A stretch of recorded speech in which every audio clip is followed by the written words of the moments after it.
Hey everyone, welcome back to the channel. Today's story is one of those emotional journeys that starts with a whisper and ends with a truth.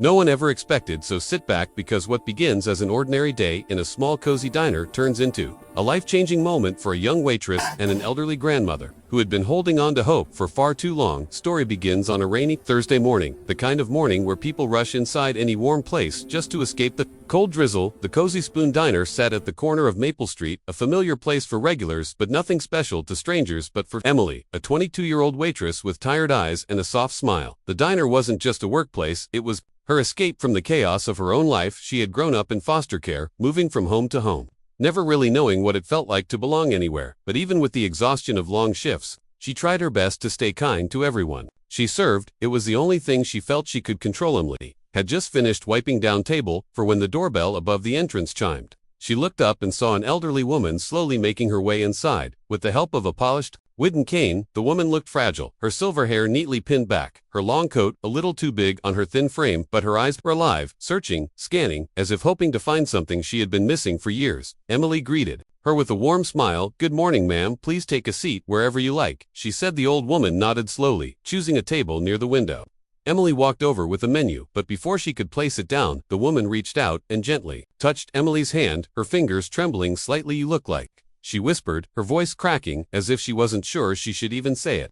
Emily blinked, unsure how to respond. "Like who, ma'am?" The woman swallowed hard. "My granddaughter. She disappeared 20 years ago. You look just like her." For a moment, Emily froze. People had told her before that she had a familiar face, but this felt different. The woman's eyes were filled with emotion. Not confusion, not casual recognition, but hope, the kind of hope someone carries for decades, even when the world tells them to move on, the kind that breaks you when you let yourself believe in it. Emily smiled softly, trying to lighten the moment. "I'm sure that's a sweet compliment, ma'am," she said, but the old woman's grip tightened. "No, dear, I mean it," she said, tears filling her eyes. "Her name was Lily. She was 6 when she vanished. I have searched for her every day of my life." Since Emily felt her heart sink, she didn't know what to say. Of course, she felt sympathy, but she knew better than to hope for something impossible. After all, she didn't even know her biological family. She only knew she had been abandoned as a baby, left at a hospital with no name, no story, nothing. "Sorry, I'm not her," Emily said gently, "but I can get your order started." The old woman looked like she wanted to say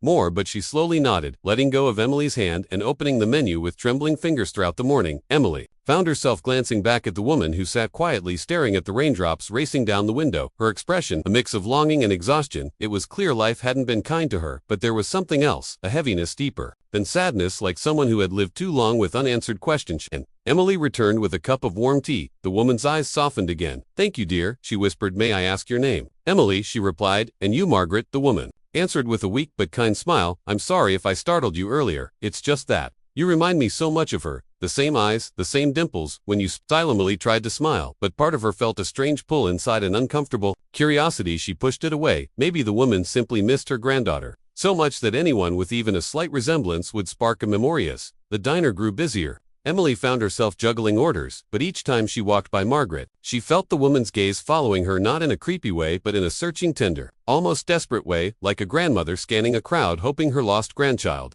might suddenly appear. When lunch hours finally slowed, Emily approached the table to drop off the bill, but Margaret wasn't touching her food anymore. She was just staring at Emily again, as if building up the courage to say something. "Emily, dear, may I ask you something personal?" Margaret whispered. Emily hesitated, but nodded. "Have you always lived around here?" Emily shook her head. "No, actually, I grew up in foster homes. I don't really know who my birth family was." And before I could finish speaking, Margaret's eyes widened, her hands trembling so violently she nearly dropped her teacup. "Foster care," she whispered, her voice barely audible. Emily nodded, confused. "Yeah.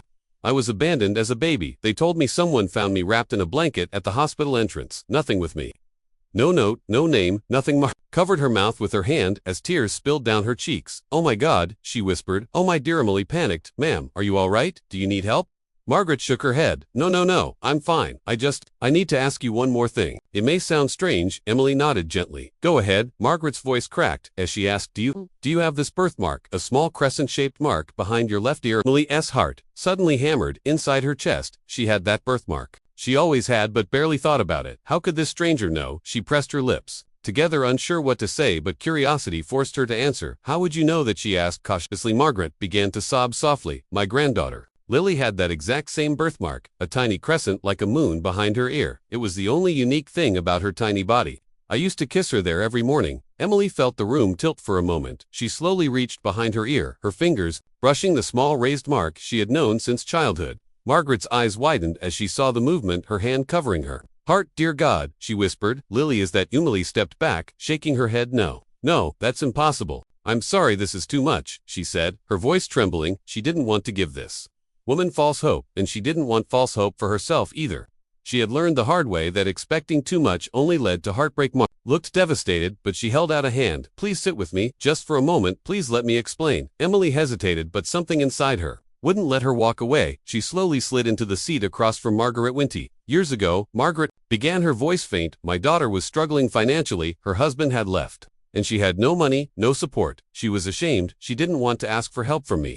I didn't even know how bad things were until it was too late. She disappeared. One night with her little girl Lily. Police searched, but they never found them for years. I kept looking, hoping one day I'd find her, but I didn't know she had gone to a hospital. I didn't know she was pregnant again, or if she was even alive. Margaret paused, swallowing hard. My biggest regret is not being there for her. I should have tried harder. I should have searched more. She wiped her eyes and continued. I don't know what happened to her after she left, but your story, your age, your birthmark, everything matches. Emily felt a tightness in her chest. She didn't know what to feel. She wanted to believe this woman. She wanted to imagine she had a grandmother who had been searching for her, but she had been disappointed too many times, and fairy tale endings weren't something she trusted. I'm sorry, but I can't just assume something like that, she whispered. Margaret nodded. Of course, dear, I understand, but would you consider doing a DNA test with me, please? I'm old, and I don't have much time left. But if there's even the smallest chance that you are Lily's daughter, I need to know, and if you're not, then at least I'll know. I tried everything. Emily looked into Margaret's trembling, hopeful eyes, and something inside her softened. This woman wasn't crazy. She wasn't desperate for attention, she was desperate for truth. Emily took a shaky breath. Okay, she whispered, we can do the test. Margaret broke down crying, thanking her over, and for the first time, Emily felt something warm in her chest. Something like belonging, but she pushed the thought away, refusing to get attached to a possibility. Next day, they went to the clinic, Margaret's hands trembling the whole time. Emily stayed calm on the outside, but inside she was a storm, a mix of fear, excitement, confusion, and a strange longing. She didn't want to admit she had. They were told the results would take several days, and those days were torture for both of them. Margaret visited the diner every afternoon just to sit and talk with Emily. They talked about life, childhood dreams, favorite foods, fears. Emily had never opened up to anyone like this, and Margaret listened, like someone who truly cared. One afternoon, Margaret brought a small faded photo. It was a picture of a young woman holding a baby. The young woman looked exhausted, but she was smiling with love. The baby had a tiny crescent-shaped birthmark behind her ear. Emily stared at the picture, unable to breathe. This is Lily, and this is you, Margaret whispered. Emily had never seen a picture of herself as a baby, never knew what she looked like in someone's arms. Her throat tightened as she held the photo, her hands shaking. She didn't want to cry, but tears slid down her cheeks anyway. Margaret gently wiped them away. I lost them both, she whispered, but maybe God brought you back to Mephinali. The call came, the results were ready. Margaret insisted Emily open the envelope. Emily's hands trembled as she tore it open, reading the words slowly. Then again, her knees went weak. She sank into a chair, staring at the paper, unable to speak. The results said she was a 9 match. Margaret was her biological grandmother. Margaret fell to her knees, sobbing, thanking God over and over. Emily grabbed her, hugging her tightly for the first time, feeling what it meant to truly belong.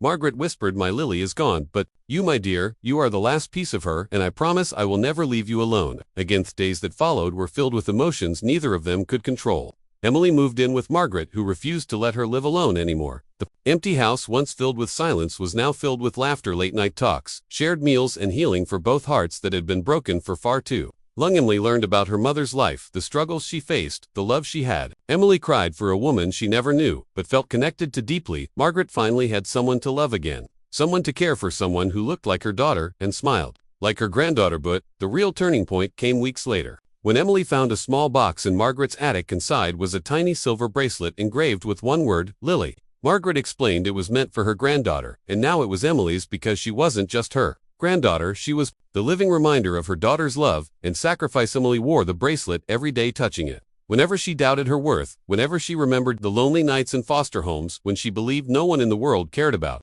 her. But now she knew someone had always cared. Someone had searched, mourned, prayed, and hoped for her. Their bond only grew stronger. But something else happened too. The diner community who had watched this story unfold began treating Emily differently, not just as a waitress, but as someone who had survived something incredible. Customers brought gifts, cards, flowers, they celebrated with her, cried with her, supported her, the diner owner even promoted her, giving her a raise and shorter shifts. Just so she could spend more time with her grandmother. Months later, Emily and Margaret stood together at Lily's grave, Margaret holding Emily's hand as she whispered, "I hope you see us, my darling, your daughter is home." She leaned her head on Emily's shoulder, and for the first time in her life, Emily felt whole, complete, as if every painful moment of her past had led her exactly where she was meant to be. Their story didn't end there, it only began. Emily enrolled in college, with Margaret proudly cheering for her at every step and every night before bed. Margaret kissed the small birthmark behind Emily's ear, just like she used to kiss baby Lily decades ago, whispering the same words she whispered to her granddaughter, "I love you, my little moon." And Emily whispered back, "I love you too, Grandma." So, that's the story, everyone. A reminder that sometimes life brings people together in the most unexpected ways, and a single moment, one whisper, one spark of recognition can change everything forever. Thank you for watching. Don't forget to like, share, and subscribe. And I'll see you in the next heart-touching story.